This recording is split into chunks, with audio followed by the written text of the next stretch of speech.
Hi friends, Sabarimala వెళ్ళే అయ్యప్ప స్వామి భక్తులకి వావర స్వామి తర్వాత ఎక్కువగా వినబడే పేరు కడుత స్వామి. అయ్యప్ప స్వామి చరిత్రలో కడుత స్వామి కేవలం ఒక భక్తుడు మాత్రమే కాదు, ఆయన అయ్యప్ప స్వామికి అత్యంత నమ్మకమైన అంగరక్షకుడు మరియు యుద్ధతంత్రాలలో ఆరితేరిన సేనాధిపతి. కడుత స్వామి అసలు పేరు వలియ కడుత.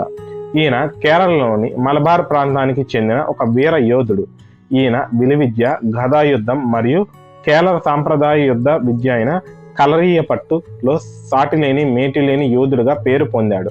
మణికంఠుడు పందల రాజ్యంలో ఉన్నప్పుడు రాజ్యాన్ని శత్రువుల నుంచి రక్షించడానికి ఒక సైన్యాన్ని తయారు చేయాలని నిర్ణయించుకున్నాడు. ఆ సమయంలో మణికంఠుడు పరాక్రమాన్ని చూసి ముగ్ధుడైన కడుత ఆయనకు తన జీవితాన్ని అంకితం చేశాడు.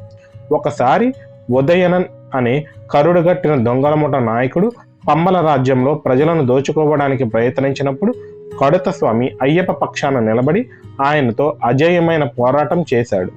యుద్ధంలో కడుత స్వామి చూపిన వేగం, శత్రువులను చీల్చి చెండాడే తీరు చూసి అయ్యప్ప స్వామి ఆయనను తన ప్రధాన సేనాధిపతిగా నియమించారు.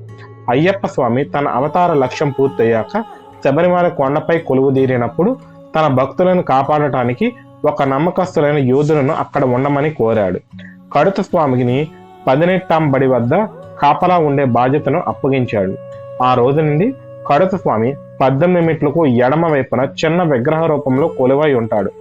కడుత స్వామికి ఒక సాధారణమైన మనిషి కాదని, ఆయనకు ఒక ప్రత్యేకమైన శక్తులు ఉన్నాయని భక్తులు నమ్ముతారు. అందుకే అయ్యప్ప స్వామి భక్తులచే కడుత స్వామి యోగమూర్తిగా కూడా కొలవబడతారు.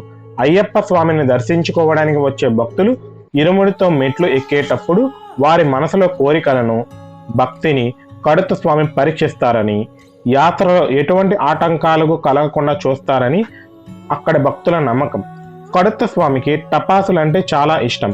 అందుకే భక్తులు తమ కష్టాలను తీర్చాలని ఆయన సన్నిధిలో బాణాసంచా కాల్చి మొక్కులు తీర్చుకుంటారు. అలాగే ఈయనకు పొగడి పూలు, వెన్న నైవేద్యంగా పెడతారు. మా కంటెంట్ మీకు నచ్చినట్లయితే ఒక లైక్ చేయండి అండ్ ఇలాంటి మరిన్ని వీడియోల కోసం మా ఛానల్ను సబ్స్క్రైబ్ చేసుకోండి.